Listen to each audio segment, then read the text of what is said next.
88. Por outro lado, como o poder detesta o vácuo, como se diz assim, é de se esperar que os que exercem o poder não recuem da prerrogativa das medidas provisórias. Mas eu queria tocar no outro assunto também, das CPIs, Comissões Parlamentares de Inquérito, enquanto instrumento da minoria. Elas continuam sendo instrumento da minoria? Capengas, porque a maioria tem agido truculentamente e não tem permitido que democraticamente você tenha nas comissões parlamentares de inquérito, que são direito da minoria, a repartição das posições principais, presidente e relator, entre governo e oposição, que é o natural, é o normal, para que a CPI seja um instrumento isento de investigação. Quando você equilibra as forças na CPI, presidência com o governo ou a oposição, e a relatoria com o outro, você equilibra as forças e obriga a isenção da investigação. Agora, existem comissões parlamentares de inquérito que investigam assuntos tão escrachados, tão evidentes, que vai ser impossível, a menos de uma desmoralização pública de quem defendeu o indefensável, vai ser difícil em algumas comissões como essa do Cachoeira, você evitar a aprovação de requerimentos que se impõem, que não tem como a maioria governista impedir que aquele assunto seja investigado e seja esclarecido. Agora, nem sempre os assuntos contam com o acompanhamento dos meios de comunicação, como este assunto, em que as televisões, as rádios e os jornais promovem esclarecimento de tal profundidade que, quando o assunto chega para discussão, mediante requerimento de convocação de uma pessoa que vai trazer aquele assunto para o debate, vai ficar impossível que governistas se movam contra a aprovação daquele requerimento, sob pena de se desmoralizarem perante a opinião pública e não poderem nem andar de avião. Eu acho que é isso que vai acontecer. Mas no governo Fernando Henrique também houve tentativas de barrar e cercear a oposição, que no caso era liderada pelo PT, até com um espírito muito aguerrido. Também houve tentativas de barrar. Que diferença o senhor faz entre o que acontecia lá e o que acontece agora? A CPI das ONGs, que hoje se mostra que as ONGs foram grandes lavanderias, a imprensa mostrou, grandes lavanderias de dinheiro a serviço do governo, foram impedidas, a CPI das ONGs foi impedida de funcionar. E a CPI dos anões funcionou no tempo de Fernando Henrique? Claro que funcionou. Então, não vamos analisar neste governo, a prática da truculência em evitar a investigação é um fato. Tá, mas já visto o mensalão. O mensalão até hoje é objeto de procrastinação por manobras do governo. Há escândalo maior do que o mensalão, que até hoje não foi suficientemente esclarecido, é porque esse governo oculta, é mestre em ocultar e encontrar caminhos para bypassar o caminho real do esclarecimento.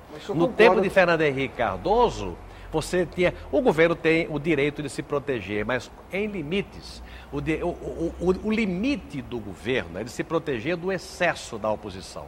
No nosso caso, não existe excesso de oposição. Existe sim a necessidade de investigação e de esclarecimento. No caso, existe a ação do governo mais evidente do que o que ele tem feito para evitar que o esclarecimento aconteça pela dificultação do andamento das investigações, da divulgação das evidências, da instalação do próprio Supremo.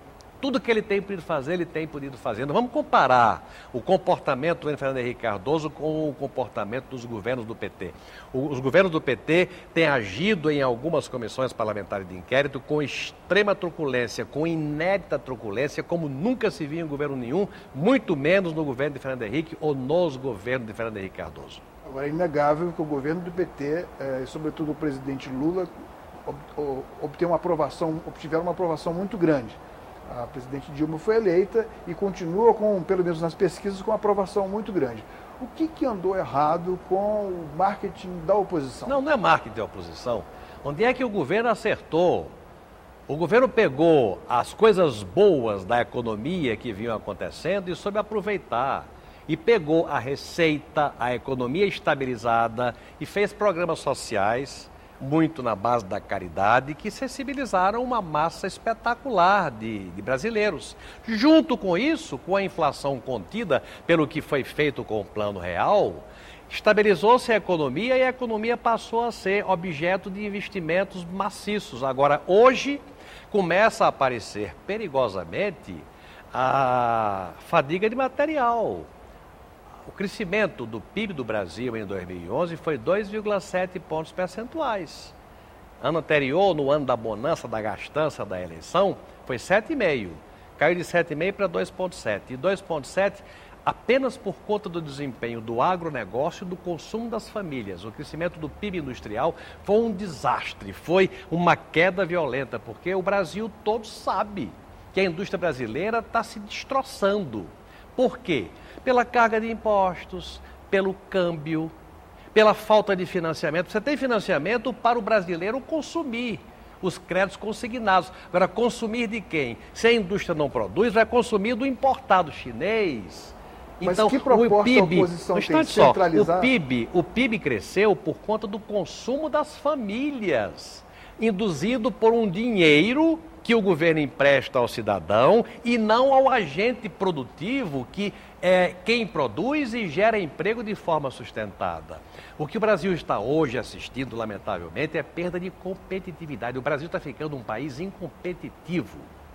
Basta você ver, o Brasil faz um acordo com o México e, de repente, vergonhosamente, é obrigado a desmanchar, a denunciar o acordo de troca de automóveis. Há 5 anos atrás, mandavam muito mais carro para lá do que eles mandavam de lá para cá. Com a perda da competitividade, o Brasil se ajoelhou e foi obrigado a pedir uma revisão do acordo automotivo, porque o automóvel mexicano ficou muito mais competitivo por razões que eles souberam agir corretamente e nós não. Porque lá a carga de impostos é civilizada, porque lá há financiamento a juro conveniente, porque lá há investimento em infraestrutura. O México virou um país barato, enquanto o Brasil está cada dia mais ficando um país caro. Por outro lado, retomando o mote da minha pergunta, primeiro que falando no marketing da oposição, o senhor há de concordar que o governo tem mostrado, pelo menos tem exibido algumas obras, o plano de aceleração do crescimento, algumas andam bem, outras não. 17% de realização.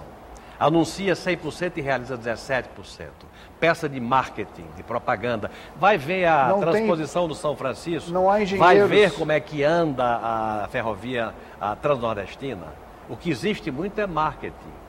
Agora, que a economia brasileira está artificialmente ainda sob controle e crescendo modestamente, está. Eu acho que as gorduras estão sendo consumidas lamentavelmente, mas o Brasil está caminhando para o perigoso caminho da economia incompetitiva e que está vivendo estertores de governo movido a marketing, a propaganda. E que tipo de ação a oposição propõe? Tanto para o país, como para ela chegar e ser vitoriosa nas eleições. Isso que eu acabei de falar. Por exemplo, nós pugnamos pela competitividade do Brasil. Como chegar a isso? A competitividade você faz com investimentos maciços em educação e em saúde. Para isso você tem que ter superávit fiscal. Com uma máquina que tem 30 ministérios e é gastadora como a que nós temos, você não vai ter nunca poupança interna, não vai ter nunca sobra, a menos de você ter que lançar título comprando dinheiro do poupador privado e aumentando a dívida interna e aumentando cada dia que passa o serviço da dívida. Ao invés de você investir, você gasta dinheiro com pagamento de juros e o país vai parando e perdendo competitividade. O país tem que diminuir o seu tamanho, tem que gastar mais racionalmente. O Brasil tem que ser um país que pugne, que brigue para ser competitivo, como a China o é, como a Índia está buscando ser, como a Coreia o é, como países que estão vencendo na guerra, na disputa do internacional, estão conseguindo na base de quê? De uma infraestrutura decente, capaz de ser feita com a poupança interna, com aquilo que o país precisa ter. A sobra entre receita e despesa é suficiente a você investir bem em educação, em saúde, prover a infraestrutura e manter a inflação sob controle. Como o Brasil ou o governo do Brasil é um governo gastador, e não é de hoje, é de muito tempo, eu não estou enxergando essa perspectiva de curto prazo. Mas todos esses investimentos necessários para o crescimento de um país, o crescimento ideal, o senhor falou educação, formação de mão de obra, tudo isso é investimento de longo prazo. A Coreia e outros países que foram chamados de tigres asiáticos investiram 30 e tantos anos atrás. 10 anos.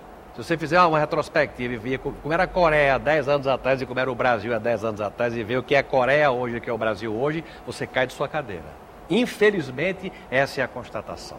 Em 10 anos, não foi de 30 anos, foi de muito menos do que isso. Se você pegar os indicadores de 10, 15 anos atrás, do que era a Coreia, a renda per capita do coreano e do que é hoje, porque o Brasil hoje é quinta, sexta, sétima economia em matéria do que aconteceu pelo câmbio desvirtuado e pelo agronegócio e pelos minérios, que o Brasil está conseguindo vender a preço altíssimo e formando um PIB maravilhoso. Mas na hora que você divide este PIB pela população brasileira, o Brasil fica humilhadamente numa posição lá embaixo, abaixo de 25º lugar.